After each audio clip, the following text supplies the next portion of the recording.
നിന്നോട് പറഞ്ഞില്ലടി പെൻസിൽ കീശയിൽ ഇടരുതെന്ന്. മനുഷ്യന്റെ കൈ കീറിപ്പോവാത്തത് ഭാഗ്യം.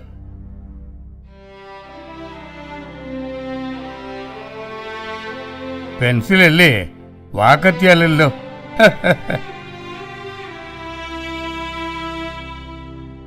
വാ മുത്തശ്ശ, ഞാൻ റെഡി, നമുക്ക് പോകാം.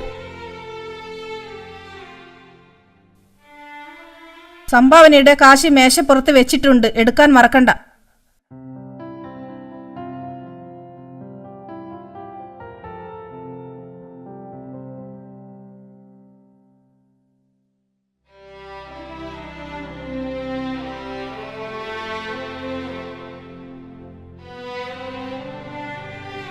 മാളു,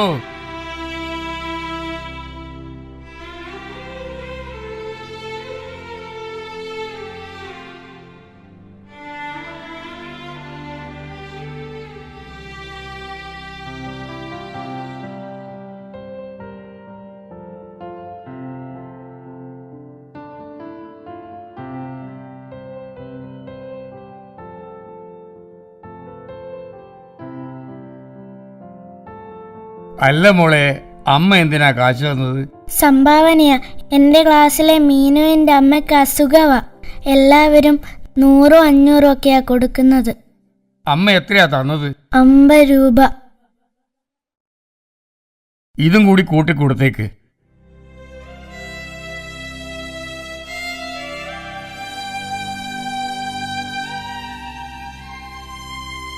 അവരെ കൊണ്ട് കഴിയുന്നല്ലേ മോളെ സഹായിക്കാൻ പറ്റൂ.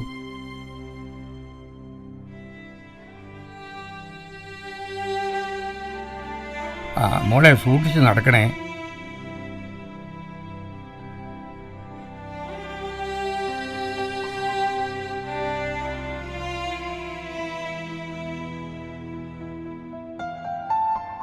ഇതേത് വഴിയാ മുത്തശ്ശ? ഇതൊരു പുതിയ വഴിയാ മോളെ. അതെന്താ മുത്തശ്ശ? അതൊരു കെമിക്കൽ ഫാക്ടറിയാ മോളെ. മുൻപുണ്ടായിരുന്ന വിഷവാതക ചോർച്ചയെ തുടർന്ന് കമ്പനി അടച്ചുപൂട്ടിയതാ. അന്ന് എത്ര പേരാ മരണപ്പെട്ടത്, എത്ര പേരാ ഇന്നും രോഗികളായി കഴിയുന്നത്. ഇന്നും ആ ദുരന്തം പേരുന്ന എത്ര ആളുകളുണ്ടെന്നോ. കമ്പനി അടച്ചുപൂട്ടിയത് നന്നായെന്നോ തോന്നി. പക്ഷേ ഏതോ വലിയ മുതലാളിമാർ അത് വിലക്ക് വാങ്ങി വീണ്ടും തുറന്ന് പ്രവർത്തിപ്പിച്ചു. ഇനിയും എന്തൊക്കെയാ സംഭവിക്കുന്നതെന്ന് ആർക്കറിയാം. അന്ന് മരണപ്പെട്ടവരുടെ ആത്മാക്കൾ ഇന്നും അവിടെ അലഞ്ഞു തിരിയുന്നുണ്ടാവും. തീർച്ച. വേഗം വാ, സമയം വൈകി മോളെ.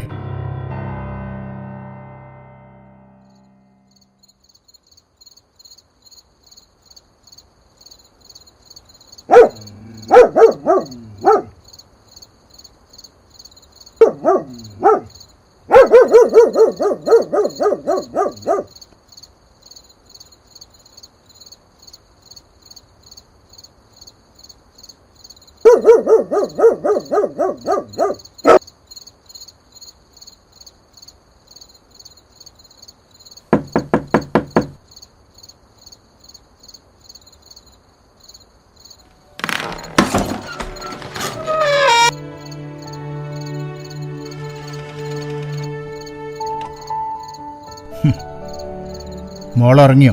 ആ, ഇന്ന് ഒരുപാട് നേരം നിങ്ങളെയും കാത്തിരുന്നു. എന്ത് ചെയ്യാനാടോ, ജോലി തിരക്കല്ലേ. നീ ഭക്ഷണം എടുത്തു. ആ,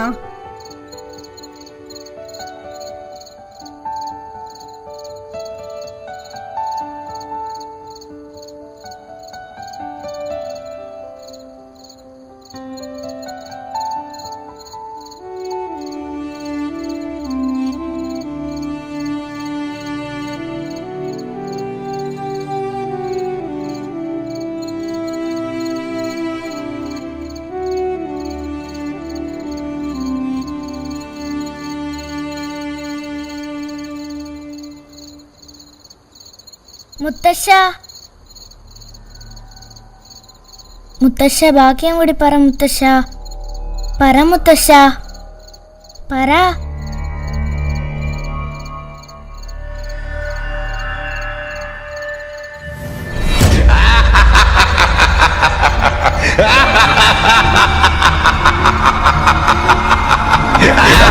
മുത്തശ്ശ, മോളെ എന്താ മോളെ? എന്താ മോളെ?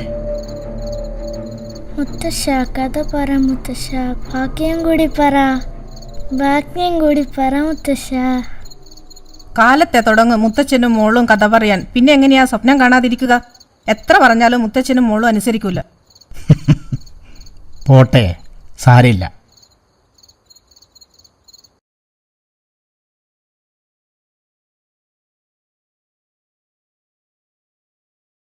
മോക്ക് നാരങ്ങ വാങ്ങാൻ മറക്കല്ലേ.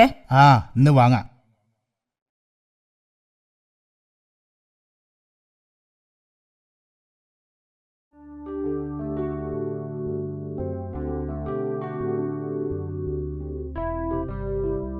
അമ്മേ, അച്ഛൻ പോയോ?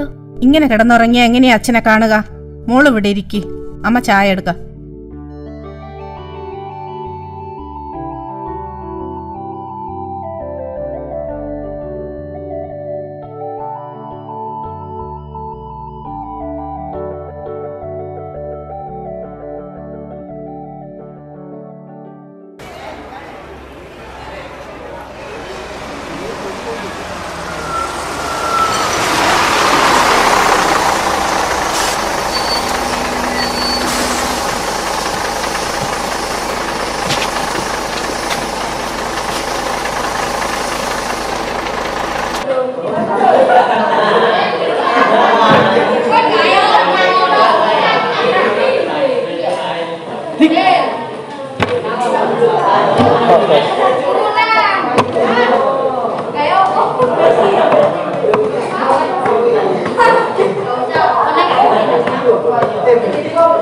ഞാനും കൂടെ കളിച്ചോട്ടെ?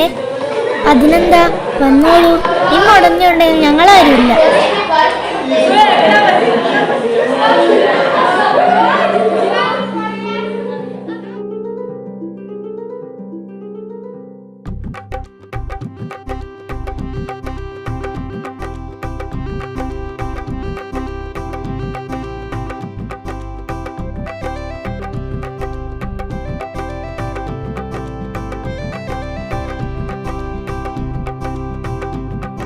കളിക്കാ, ബാ.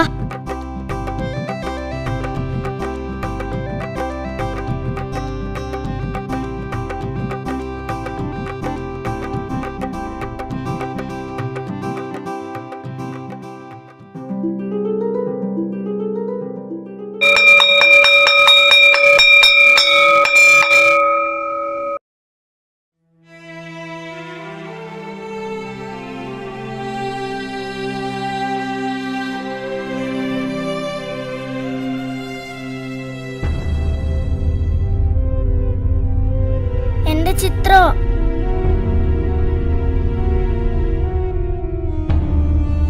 അതെന്താ? ഒന്നുമില്ല. തരൂ.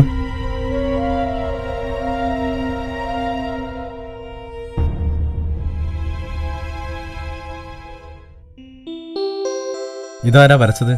ദാ മാളുവാ.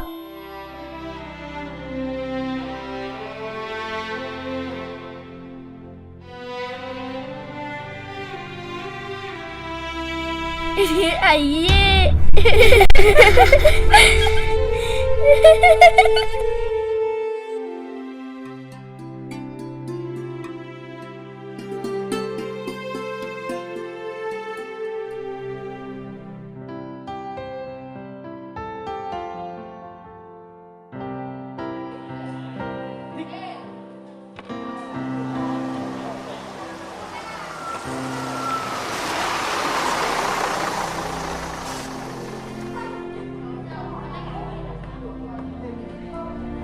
എന്താ മാടു, ആരും കളിക്കാൻ കൂടെ കൂട്ടിയില്ലേ? പോട്ടെ, സാരമില്ല.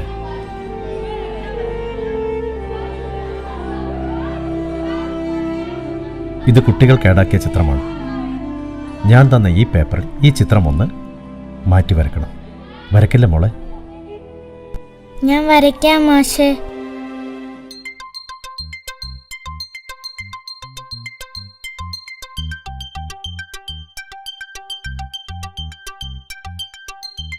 ഓക്കെ ആയില്ലേ?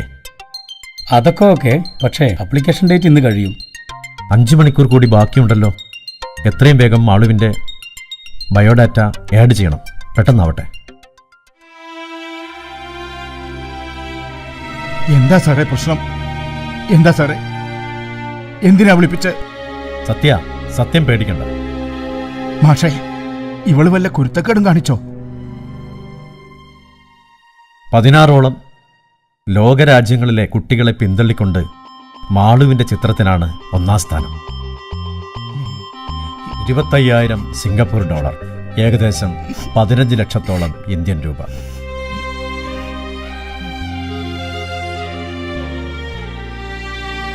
സത്യ, ഇവളൊരു ചിത്രം വരച്ചു. ആ ചിത്രം ജീവനുള്ളതും വലിയ അർത്ഥമുള്ളതുമാണെന്ന് തോന്നി.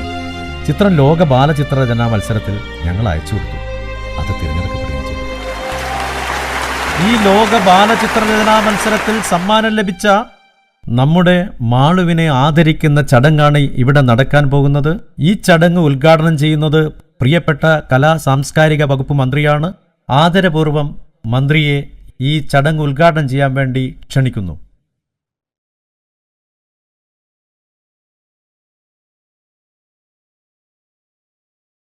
പ്രിയപ്പെട്ട അധ്യാപകരെ, നാട്ടുകാരെ, രക്ഷിതാക്കളെ, വിദ്യാർത്ഥികളെ, സഹദേവ് മാഷ് പറഞ്ഞതുപോലെ സൗകര്യങ്ങൾ കൂടിപ്പോയതുകൊണ്ടാണ് നമ്മുടെ പല കുട്ടികളും ഉദ്ദേശിച്ച രൂപത്തിൽ എത്തിപ്പെടാത്തത്.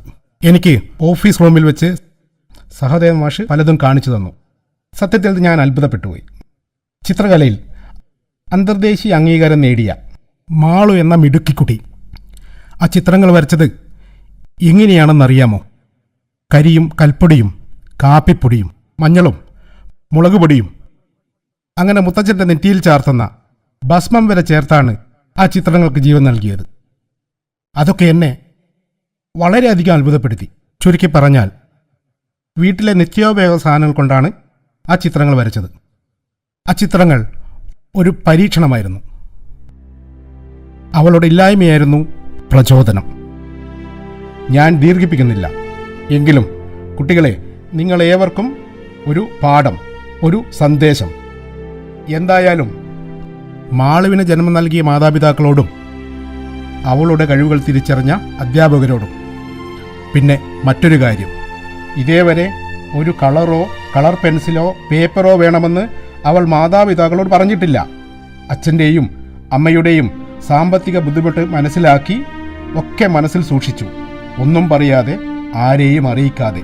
മാളു എന്ന കുട്ടിയെ ഈ ലോകത്തിന് പരിചയപ്പെടുത്തിയ സഹദേവൻ മാഷിനും ഈ സ്കൂളിലെ മറ്റ് അധ്യാപകർക്കും ഹെഡ്മാസ്റ്റർക്കും നന്ദി അറിയിക്കട്ടെ. ഞാൻ മാളുവിനോട് ചോദിച്ചു, അവാർഡിൻ്റെ ഭാഗമായി കിട്ടിയ പണം കൊണ്ട് എന്താണ് ചെയ്യാൻ പോകുന്നതെന്ന്. അപ്പോൾ മാളുവിൻ്റെ മറുപടി കേട്ട് എനിക്ക് അതിയായ സന്തോഷം തോന്നി. ആ കുട്ടി പറഞ്ഞത് ഈ പണം കൊണ്ട് സ്വന്തമായ ഒരു കൃഷിഭൂമി വാങ്ങണമെന്നാണ്. ഹോട്ടൽ ജോലി ചെയ്യുന്ന അച്ഛനും വീട്ടുജോലി ചെയ്യുന്ന അമ്മക്കും വയസ്സായ മുത്തച്ഛനും കൃഷി ചെയ്യാൻ ഒരു കൃഷിഭൂമി, കൃഷിക്കാരായ അച്ഛനും അമ്മക്കും മുത്തച്ഛനും കൃഷി ചെയ്യാൻ കുറച്ച് മണ്ണ്.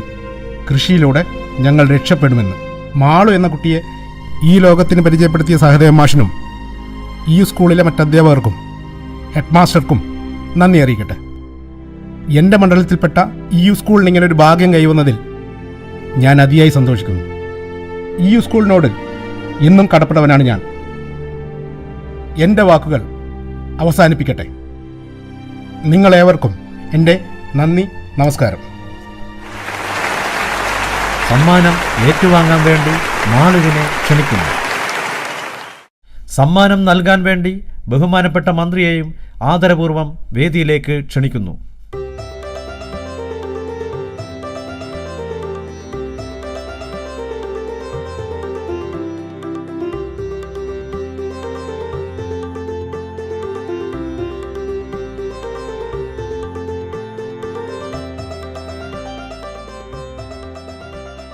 അടുത്തത് മറുമൊഴിയാണ്.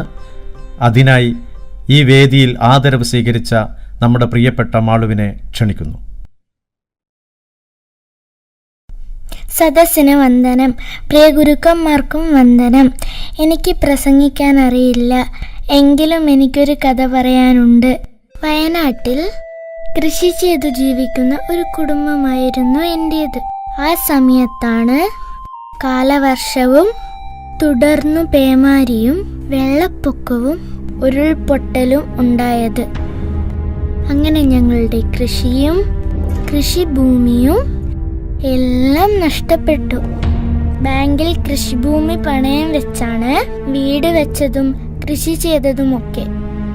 എല്ലാം നഷ്ടപ്പെട്ട ഞങ്ങൾ വഴിയോരത്തേക്ക് ഇറങ്ങേണ്ട അവസ്ഥയായി. കൃഷിയില്ല, കൃഷിഭൂമിയില്ല, ജീവിക്കാൻ വേറെ മാർഗങ്ങളൊന്നുമില്ല. പട്ടിണിയുമായി. ലോൺ തിരിച്ചടക്കാൻ കഴിയാതായതോടെ ബാങ്കുകാർ കേസിനും പോയി.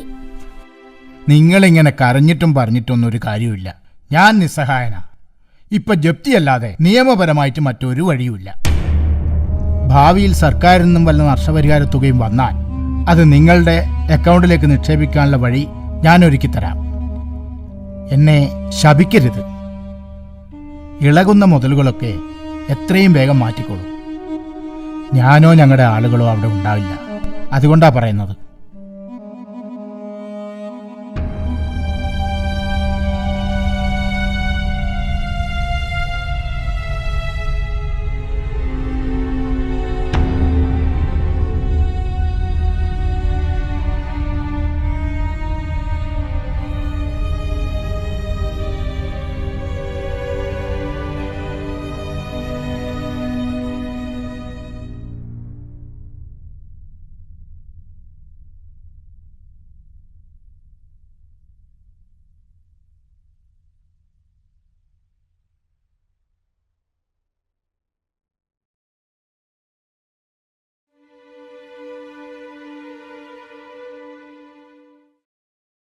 മാളു, കഞ്ഞി കുടിക്കാൻ വരുന്നില്ലേ? ദാ വരുന്നു. മുത്തശ്ശന് കഞ്ഞി വേണ്ടേ? മുത്തച്ഛന് വേണ്ട, മോള് കുടിച്ചോ.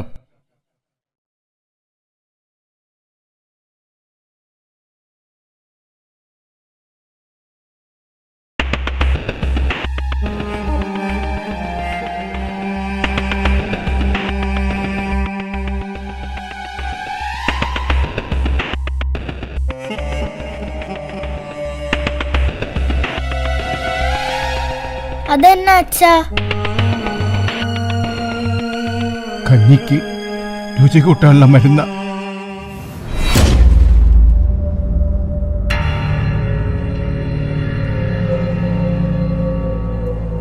മോളെ, എന്തിനാണ് നിങ്ങൾ 3 പേരും പോകാൻ തീരുമാനിച്ചത്? എനിക്കും കൂടി വിഷന്തതുണ്ടായിരുന്നു. 4 പേർ കൂടി അങ്ങ് പോയിക്കൂടെ? അച്ഛാ, മിണ്ടരുത്. ഈ കൊച്ചിന്റെ മുഖത്ത് നോക്കി നിനക്ക് എങ്ങനെ ഇത് ചെയ്യാൻ തോന്നി? മോളെ,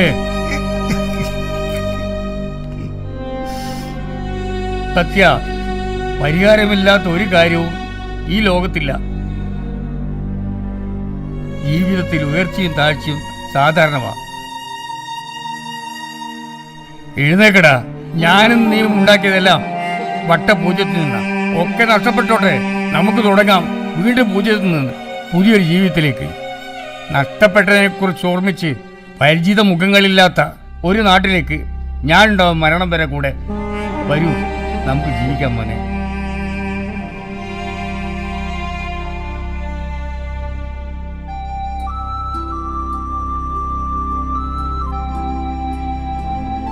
ഒടുവിൽ ഞങ്ങൾ ഈ നാട്ടിലെത്തി. ഈ തിരുവള്ളൂരിന്റെ മണ്ണിൽ. ഇവിടുത്തെ നല്ലവരായ നാട്ടുകാർ ഞങ്ങളെ കൂടെ കൂട്ടി, സഹായിച്ചു, സ്നേഹിച്ചു. ലോകത്തിലെ ഏറ്റവും മഹത്തായ ജോലി കൃഷി ചെയ്യുക, കർഷകനായി ജീവിക്കുക. അതാണ് ലക്ഷ്യം. ഇനി എനിക്ക് പറയാനുള്ളത് എൻ്റെ സഹപാഠികളാണ്. എന്നെ സ്നേഹിക്കുകയും അതിലേറെ എന്നെയും എൻ്റെ വൈകല്യത്തെയും അപമാനിച്ച നിങ്ങൾ എല്ലാവരും മനസ്സറിഞ്ഞെന്നെ സ്നേഹിക്കുന്നു. നിങ്ങളോടൊപ്പം എന്നെയും ചേർത്ത് പിടിക്കുന്നു. നന്ദി, 1000 നന്ദി. നമസ്കാരം.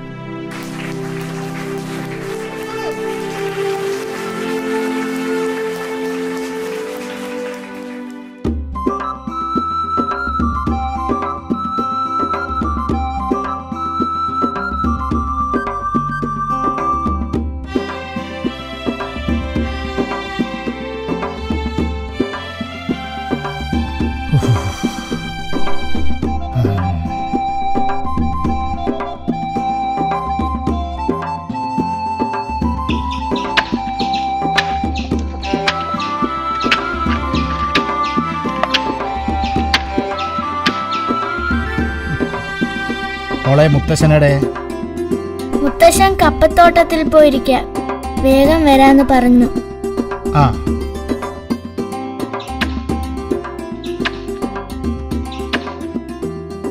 നമ്മുടെ മോക്ക് സമ്മാനം കിട്ടിയ പണം കൊണ്ട് വാങ്ങിയ ഈ മണ്ണിൽ നിന്നും നമുക്ക് പുതിയൊരു ജീവിതം തുടങ്ങാം. എല്ലാം നമ്മുടെ മോളുടെ ഭാഗ്യം.